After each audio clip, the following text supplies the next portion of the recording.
जी अस्सलाम वालेकुम। उम्मीद है कि आप तमाम दोस्त खैरियत से होंगे। म्यूचुअल फंड का जो स्टॉक फंड होता है, ये क्या होता है और ये किस तरह से काम करता है? बड़ा सादा सा एक तरीकाकार है कि म्यूचुअल फंड है, आप जो है वो डायरेक्टली स्टॉक मार्केट में टाइम नहीं दे सकते, आप कंपनीज को एनालाइज नहीं कर सकते, या आपके पास ये एक्सपर्टीज नहीं है, या आपके पास वक्त नहीं है। लेकिन आप चाहते ये हैं कि आप स्टॉक मार्केट में काम करें। अब स्टॉक मार्केट पर जो रिटर्न होता है, ये बहुत ज्यादा फ्लक्चुएट करता है, क्योंकि रोजाना की बुनियाद पर शेयर्स की जो प्राइसेस हैं वो ऊपर नीचे होती हैं। क्योंकि हमारा तो काम ही यही है, हम म्यूचुअल फंड, स्टॉक मार्केट और दीगर जो एवेन्यूज हैं उसमें सेविंग और इन्वेस्टमेंट के हवाले से गाइड करते रहते हैं और खुद भी ये काम करते हैं। तो लिहाजा मैं आपको जो अपना जाती एक्सपीरियंस ये बता रहा हूं कि जो स्टॉक मार्केट है ये बहुत तेज काम करती है। कोई पता नहीं कि आज एक शेयर जो है वो आपने खरीदा है 50 रुपए का,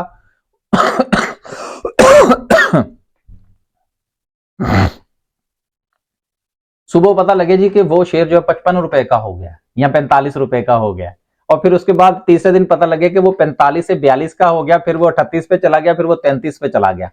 और ये भी जिस तरह से 55 पे गया फिर 62 पे भी जा सकता है। तो ये सिलसिला जो है ये हर रोज चलता रहता है, बल्कि जो स्टॉक मार्केट की जो टाइमिंग है उसमें उसके दौरान ये बहुत ऊपर नीचे होती हैं चीजें। अब बहुत सारे लोग ऐसे हैं जो स्टॉक मार्केट में तो काम करना चाहते हैं, लेकिन वो उनको इन चीजों के लिए समझ आती कि यार हमने स्टॉक मार्केट की जो ये कंपनीज के शेयर ऊपर नीचे होते हैं ये क्यों होते हैं, इसकी क्या रीजन होती है। और दूसरी चीज ये है कि उनको इस किस्म का इल्म हासिल करने के लिए उनके पास वक्त नहीं है। तो वो लोग क्या करते हैं कि वो स्टॉक का म्यूचुअल फंड जो है उनके पास चले जाते हैं। अब ये तकरीबन तकरीबन जितने भी बैंक्स हैं उनके पास अगर आप जाएंगे और उनसे कहेंगे जी कि जो स्टॉक मार्केट वाला म्यूचुअल फंड जो है हमने उसमें पैसे लगाने हैं, उनके पास वो फंड मौजूद होता है। आप उनके पास जाएंगे और रोजाना की बुनियाद पर ये जहन में रखिएगा कि जैसे जैसे मार्केट ऊपर नीचे होगी उस फंड की जो कि आप खरीदेंगे, उसका जो यूनिट खरीदेंगे उसकी भी प्राइस ऊपर नीचे होगी, क्योंकि उन्होंने अपनी जेब में से तो नहीं डाल के देना, वो तो लिंक्ड होता है स्टॉक मार्केट के साथ। स्टॉक मार्केट ऊपर, यूनिट की प्राइस ऊपर, स्टॉक मार्केट नीचे, यूनिट की प्राइस नीचे। वो इसलिए कि जो यूनिट है मिसाल के तौर पर 10 रुपए का है, 20 का है, 100 का है, उस 100 रुपए के उन्होंने स्टॉक मार्केट में शेयर्स खरीदे होते हैं। तो जब शेयर की प्राइस ऊपर जाएगी तो यूनिट की प्राइस भी तो ऑटोमेटिकली ऊपर जाएगी ना। और फिर अगर शेयर्स की प्राइस नीचे जाएगी तो फिर यूनिट की प्राइस भी नीचे जाएगी। तो स्टॉक फंड का बेसिकली जो मकसद है वो ये है कि वो तमाम लोग जिनके पास स्टॉक मार्केट की एक्सपर्टीज नहीं है और वो इसमें इन्वेस्ट करना चाहते हैं, तो वो स्टॉक मार्केट का म्यूचुअल फंड जो है वो खरीद लेते हैं। म्यूचुअल फंड जो है इसमें बाकायदा तौर पर पढ़े लिखे स्टॉक मार्केट को समझने वाले लोग जो है वो मौजूद होते हैं, जो कि बाकायदा तौर पर हुकूमत पाकिस्तान के से इजाजत लेके बैठे होते हैं, सिक्योरिटी एक्सचेंज कमीशन से इजाजत लेके बैठे होते हैं। उनके पास आपका पैसा महफूज होता है। कुछ ब्रोकरेज हाउस ऊपर नीचे कर जाते हैं, वो एक अलग इशू है। लेकिन म्यूचुअल फंड जो है वो हमने कभी कोई जो है वो डिफॉल्ट होता हुआ नहीं देखा, कम से कम मेरे इल्म में तो ऐसा नहीं है।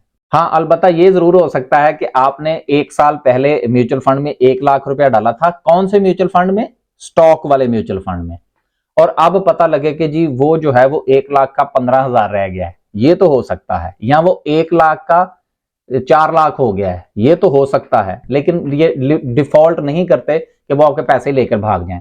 तो बेसिकली जो स्टॉक का म्यूचुअल फंड है उसमें आपने सिर्फ यूनिट खरीदने होते हैं, फिर आपके बिहाफ पर जो म्यूचुअल फंड का जो मैनेजर होता है वो उस पैसे को मैनेज करता है according to economic situation, Pakistan के हालात, कंपनियों के हालात, जो कंपनियां आगे चीजें बनाती हैं, उनकी सेल्स और बहुत सारी चीजें जो हैं उसमें शामिल होती हैं।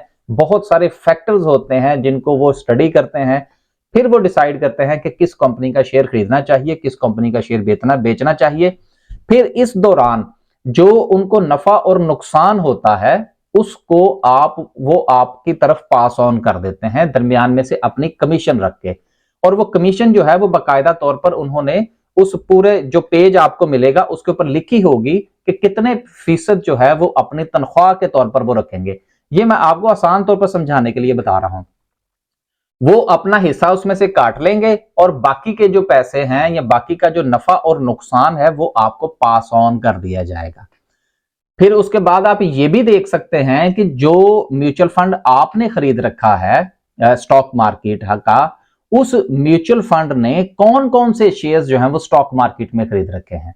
यानी कि हिडन कुछ नहीं होता कि आपने उनके पास पैसे दिए, आपने यूनिट खरीद लिया, फिर उसके बाद आपको पता ही नहीं कि वो क्या कर रहे हैं आपके पैसे का। बिल्कुल ऐसा नहीं है। आप जो है वो चेक कर सकते हैं, मंथली रिपोर्ट होती है उनकी, इसके साथ आप उसको चेक करें, उनको उनका पोर्टफोलियो देख सकते हैं कि जितना भी पैसा उनके पास इकट्ठा हुआ है उसमें से कितने परसेंट जो है वो उन्होंने स्टॉक मार्केट में लगा रखा है, कितने परसेंट उन्होंने कैश अपने पास रखा हुआ है, और जो पैसा उन्होंने स्टॉक मार्केट में लगा रखा है उससे उन्होंने किस किस कंपनी के कितने कितने शेयर्स खरीद रखे हैं, ये पूरी तफसील वो आपको फराहम करने के कानूनी तौर पर पाबंद हैं और वो फराहम करते हैं। तो उम्मीद है कि आज आपको स्टॉक मार्केट के म्यूचुअल फंड के हवाले से जो मामलात हैं वो समझ आ गए होंगे और आपको इस चीज के बारे में राय कम करने में भी आसानी होगी मुस्तकबिल में कि आया कि आपको स्टॉक मार्केट में काम करना चाहिए सीख कर, या कि आपको स्टॉक मार्केट का म्यूचुअल फंड खरीदना चाहिए। फैसला आपने खुद करना है अपने हालात के मुताबिक। अल्लाह हाफिज।